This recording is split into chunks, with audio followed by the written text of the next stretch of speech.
என்னன்னா கிராமப்புறத்தில் வந்து 5000 ரூபாய் தான் வாங்குறாங்களே சம்பளம். இப்போ சமீபத்தில் தான் வந்து 6000 ரூபாய் கொடுத்துருக்காங்க. அங்கே இருக்கிற சிக்கல்லாம் ரொம்ப கொடுமை. இதை விட என்ன சொல்கிறதுன்னா, நீங்கள் எப்படி சிஐக்கு மேஸ்திரிக்கு வந்து பயந்துக்குன்னு நிறைய வேலை பார்க்குறீங்களோ, அங்கே உள்ளூரில் கிளர்க்கில் இருந்து தலைவருக்கு நெருக்கமானவங்க, அங்கே வில்லேஜில் சொன்னால் அந்தாலையும் பங்காளியும் கொஞ்சம் கம்யூனிட்டி விஷயம் பார்க்கணும்னா வச்சுங்களேன், எல்லாருக்கும் பயப்படுறாங்க. அவங்களுக்கு ரொம்ப பயம் இருக்குது. என்னன்னா, இந்த போராட்டத்தை பற்றி சொன்ன பிறகு தான் கொஞ்சம் தைரியமாக வந்திருக்குது. உடைப்பொருள் உரிமைக்கும் என்றும் கூட இருக்குன்னு சொல்லிட்டு நான் சொல்லியிருக்கேன்.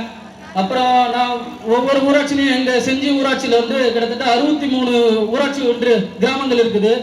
அதில் கிட்டத்தட்ட ஒரு 30 ஊருக்கு மேலே நான் பயணம் பண்ணிருக்கேன். உங்கள் நம்ம உழைப்பார் உரிமைக்குன்னு சொல்லிட்டு ஒரு பேரை சொன்னாலுமே சரி, ஒரு சில பெண் தோழர்லாம் அழுதாங்க. அது எனக்கு என்னால் சொல்ல முடியல.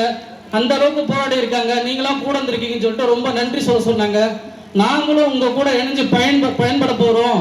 கண்டிப்பாக நாங்களும் பண்ணிக்கிறதுக்காக போராடுவோம். நீங்கள் எப்படி சென்னையில் பண்ணீங்களோ நாங்கள் வில்லேஜ்லேயே கண்டிப்பாக நாங்கள் போராடுவோம். நானும் உங்களுக்கு சப்போர்ட் பண்ணுறேன்னு சொல்லிட்டு சொல்லியிருக்காங்க. அடுத்த மாநாடு கண்டிப்பாக கிராமப்புறம் நோக்கி CPI-ML மூலயமா தமிழ்நாடு முழுக்க ஒழிக்குன்றதெல்லாம் கண்டிப்பாக சொல்லிக்கிறேன். அடுத்த மாநாடு இன்னும் எப்படி சென்னையில் நடந்துடும், அடுத்த மாநாடு அடுத்த டிஸ்ட்ரிக்டில் நடக்கும்னு சொல்லிட்டு நான் இது சொல்லிக்கிறேன்.